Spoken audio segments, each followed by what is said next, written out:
So you need a financial advisor. The question is how to find one. Here to tell us is Nick Stuller, CEO of AdviceIQ. Thanks for joining us, Nick. Thank you. So let's jump right in. How does somebody who just knows they need financial advice go about getting it? Well, there's many ways to get a financial advisor. So there are services like my company, there are many other services, there are regulators that have lists of advisors, and there's trade associations that have lists of advisors. But the first real rule of thumb is make sure they're close to you. Number two, check out their background. And make sure you can do as much due diligence on them as possible. But basically the way AdviceIQ works is we publish content all throughout the day, and adjacent to that content are local advisors that have passed our due diligence.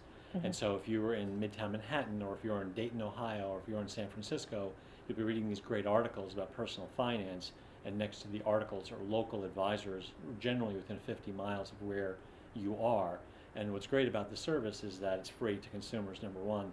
Number two, those advisors in the site have passed our very strict due diligence. I think that's a big worry people have when they pick a financial advisor, is that they're going to end up with somebody like Bernie Madoff, God forbid, or someone else who's not quite on the up and up. Or someone who's not even registered. So every once in a while we have someone who says, oh, I want to subscribe to your service, and they're not registered at all.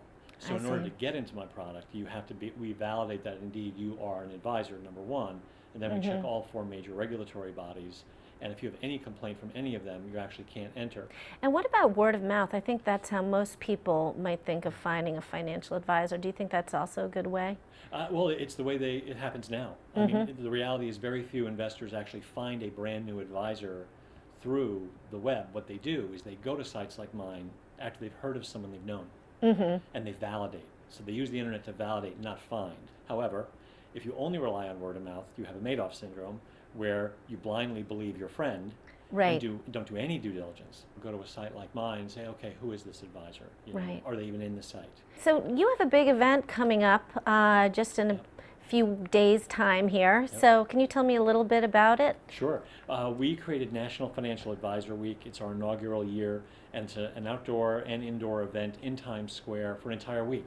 And it's really to celebrate the great work that advisors do, but also educate consumers that they can in fact find an advisor, no matter how poor you think you are or how self-directed you are.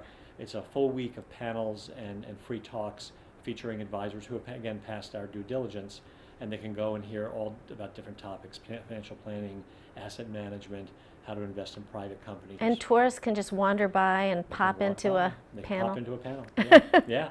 Great, okay. Well, thanks very much for joining us and sharing some advice. Thank you.